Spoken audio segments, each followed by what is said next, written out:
Sorry, sir, kept you waiting.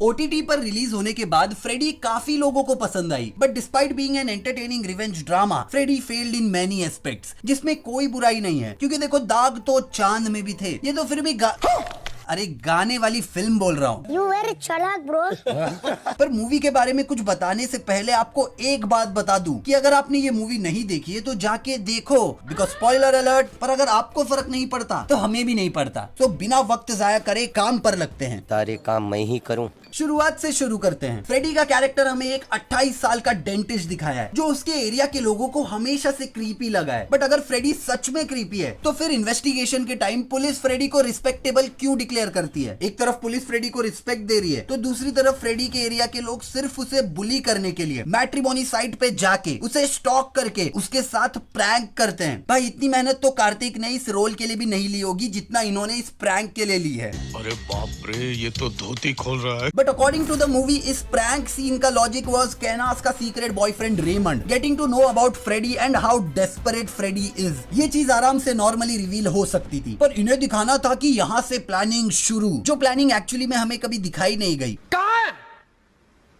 छिपा हुआ है?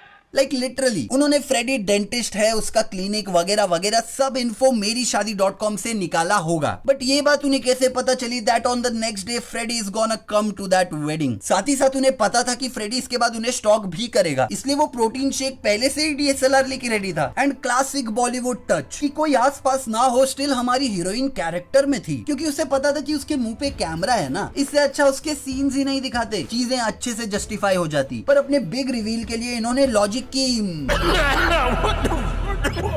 फिल्म की मेजर मिस्ड अपॉर्चुनिटी थी फ्रेडी के past life traumas, which was his dad killing his mom with a gun and later himself, क्योंकि Freddy की मां एक एक्स्ट्रा मैरिटल अफेयर में इन्वॉल्व्ड थी। पर अगर फ्रेडी के past life traumas extra marital affair से जुड़े थे तो वो खुद क्यों सेम सिचुएशन में इन्वॉल्व हो रहा है? अरे भाई अगर लोगों को अंधेरे का ट्रॉमा हो तो वो बिना लाइट के मूतने तक ना जाए, पर ये बंदा तो सीधा शादीशुदा औरत के साथ ही काय को छेड़ता है बाबा, पराई औरत को तू काय को छेड़ता है? उल्टा फ्रेडी को अफेयर एंड मर्डर दोनों के खिलाफ होना चाहिए था, पर ये भाई तो इन सब में खुशी खुशी इन्वॉल्व हो रहा था। और मुझे एक बात बताओ बालाजी, फ्रेडी के बाप ने मर्डर के लिए जो गन यूज की वो अब तक फ्रेडी के पास कैसे है, वो भी बुलेट्स के साथ? ये डेंटिस्ट लोग का मुन्ना भाई था क्या? नहीं। तो पुलिस ने कभी मर्डर वेपन जब्त क्यों नहीं किया? इतना कानून तो हमें भी पता है, एंड आई गेस इनकी पुलिस से तो ज्यादा ही पता है, क्योंकि इनकी पुलिस एक तो हर चीज को लाइटली ले रही थी और तो और कभी फ्रेडी से क्रॉस क्वेश्चन तक नहीं करती। रिस्पेक्टेड पर्सन है पूरे एरिया में।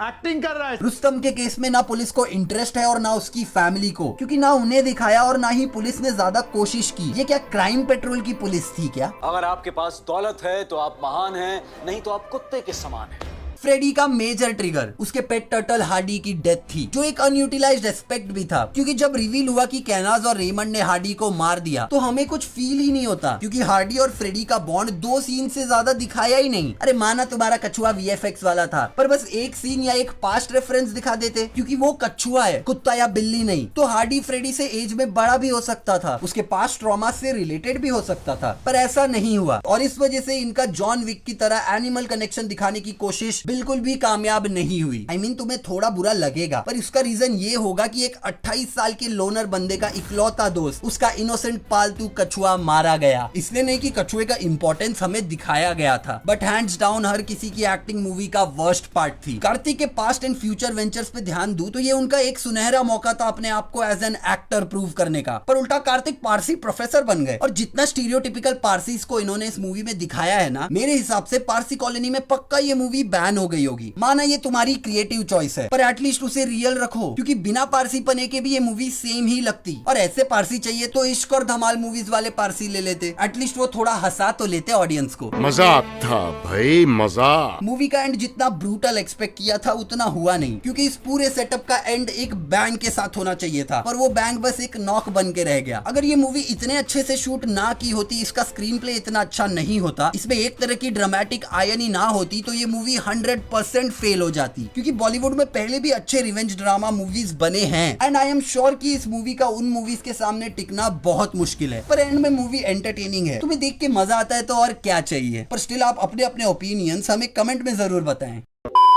हाय साला, अगर तुमको ये वीडियो पसंद आया है तो वीडियो को लाइक कमेंट शेयर जरूर करो और जाते जाते चैनल को सब्सक्राइब करके बेल आइकन दबाना ना भूलो। ठीक है भाई, मैं चलता हूँ। Okay bye.